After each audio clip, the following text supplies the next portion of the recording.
And it's me again. So I wanted to send you a little bit of video which breaks down some of the movements that we're going to be doing over the next 4 weeks, and also just allay your fear. We are going to be working on lunges, we are going to be working on squats, we are going to be working on press-ups. And there's a lot of people who think, I can't do that. I can't do that. And if you've got a specific injury, I've asked you please send me an email so that I know and I can make adaptations. But what I wanted to do is just get you to watch this so that we don't spend a lot of time going through these movements and breaking them right down to the beginning in our 30 minutes. So you've already got this knowledge on board, sort of pre-existing knowledge. So I'm going to start with the squat. Now, if you could just watch this. We squat every day. We squat to go to the toilet. We squat to sit down on the sofa. We squat all the time. Every time we go to sit down in one way, shape or form, we are squatting. But a lot of people think that the squat is initiated by bending the knees. And if you're just standing there, perhaps you've just done this warm up, just look at what happens when you bend your knees. My hips go up and down. But in fact, the squat is initiated from taking your hips back. When you take your hips back, you can see that my knees aren't going forwards, my knees are actually staying, at the moment, in the same position. What's also important, if I face you, and it's really interesting to do this in front of the mirror, is when we squat, your knees stay the same distance apart. They don't go like that or like that. And a lot, unless you're turning your feet out, I know you can't quite see that. So it's quite interesting to watch yourself in front of the mirror. When you squat, is there any kind of little jiggle in your knees? And if you've had problems squatting before, that's often the reason. A lack of strength just around this kneecap here, a lack of strength in your quads, perhaps a lack of strength in your hamstrings, or sometimes too much strength in one way, in one place, and not enough strength in another. So this course that we're doing isn't designed to get over knee pain, but it's designed to help you get strong in all these areas, which the knock-on effect could be that any pain you've had in the past might now go. So what I'd like you to do is just take your arms in front of you and practice sitting up and down in a squat. Maybe do 8, I'm just going to go sideways. Maybe do 8. And now what we're not looking for is that you're looking at the floor. A lot of the time when I do this with people, I see them gazing down at the floor. What you want is your chest to be nice and open, and you want to be looking forwards. Now, the other thing that I often see, and I have a real tendency to do this because of years of ballet and gymnastics, is not to stick your bottom out. You can see I'm sticking my bottom out now. If I then adjust that position, my back needs to be straight when I squat. My toes are pointing forwards, I'm coming down, and I know I'm looking at you, but in fact, I'm actually going to be looking forwards. So I want you just to have thought and to have known a little bit about that. Now, most of the people I coach are women, roughly over 40, okay, roughly, and most of those people will have had some kind of pelvic floor compromise at some points in their life. They will have had a baby vaginally, they may well have been pregnant and had a baby by caesarean section, and certainly by 40 their hormones are starting to fluctuate, and that pelvic floor strength, which you might perhaps have been able to rely on for years, is not quite there anymore.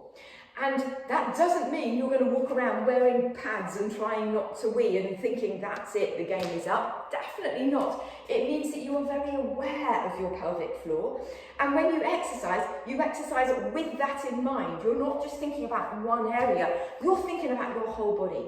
So, in brief, when we do an effort, putting a weight up, squatting down, bending forwards, when there is an effort, you breathe out. In brief, it's not always 100% true because sometimes you don't know whether it's an effort to go down or is it an effort to come up, and in fact both of them are an effort. So generally I will often say to you during this next 4 weeks, breathe out now, and that's because we don't want your tummy to inflate with all this added pressure, or even you not breathing, and put pressure on your pelvic floor. We want that pelvic floor to be doing what it's meant to do, not to be pressurized. So, with the squat, take a deep breath in, breathe out, and come up. Deep breath in, breathe out, and come up. And then as you become more comfortable with that, slowly we bring in not only a breathe out, but pulling in your pelvic floor at the same time. So it becomes a natural thing that you protect your pelvis on a movement. We breathe out and you pull in your pelvic floor. And that is vitally true for all of the stuff we're going to be doing here, because this is a strength course, in particular some of the ab stuff. Okay, so that's just one thing I wanted to talk to you about, the squat. And I also just wanted to go through the lunge with you. I'm just going to change the camera angle. As you can see, I'm never so caught up in trying to be professional, I don't come over to the screen. Now, when people lunge, they take one leg behind them and one leg in front, and then you go from upright, straight down, and straight back up again. That also puts a lot of pressure on your knees if you're not doing it correctly.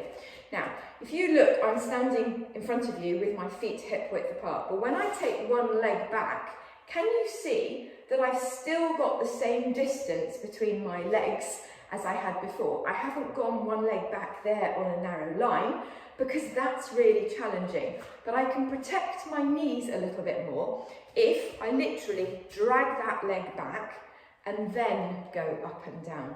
And once again, we're looking chest forwards, face forwards, straight up and down like that, okay? So we will be doing lunges, and a lot of people find lunges really difficult. We can make them smaller, it's not a problem. We can lunge forwards, we can lunge backwards. Some things are harder and some things are easier. And we can load you with weights, which is what we will be doing over the next few weeks. So you'll come to a point where perhaps you think that's enough for me. That's fine, not a problem at all. The idea is to get you stronger, not to get you in 4 weeks to the strongest you're ever going to be. That's not going to happen, is it? Okay, so we've just gone through the squat and we've gone through the lunge. The only other thing I want to highlight to you is that you're going to need some kind of weights. Now, this workout course that we're doing, on a Monday it's always going to be body weight, and on a Wednesday it's always going to be weights, hand weights or something like that. These are 2 kilogram weights. I have 2s, 2.5s, 3s and 5s in my studio. When you pick up your weights, you might like to try it before we start. If you turn your hands forward and do a bicep curl, if you can do 10 of those, and by number 10, you're still absolutely fine, you might be aiming to go up a weight, okay? Not necessarily in week 1. I'm not suggesting you go out and spend a whole load of money on Amazon and buy expensive weights now, because I know postage is expensive, but that's something for you to aim for. So when we do a bicep curl, if by 7 you're thinking, oh, okay, I'm just starting to feel it, not exhausted, I'm just starting to feel it, then that's probably a good working weight for you to start with. If you haven't, careful where I put those down, if you haven't got any weights, take a 2-litre water bottle, fill it with water, screw the cap on carefully, and you can use that. They're a bit crunchy and it's quite hard for you to hold in your hands, but it adds a really good temporary resistance. You can also fill it with sand if you've ever got any access to a sand pit or stones or something, and use that as well. Now, if you do 2 with sand, obviously they're going to be the same weight. It's worth you weighing them. If you do them with stones or something, do double check that they both weigh the same amount, because we don't want you ending up at the end of 4 weeks with an imbalance you didn't have when you started. Anyway, that's a little bit from me about the squat, the lunge and the weights and the breathing, just to give you a little bit of pre-existing knowledge, because that's taken me, 9 minutes. Okay, and I wanted to save that time so that you've seen this video and we can start with you all having had that knowledge on Monday. Look forward to seeing you soon, and thanks for watching.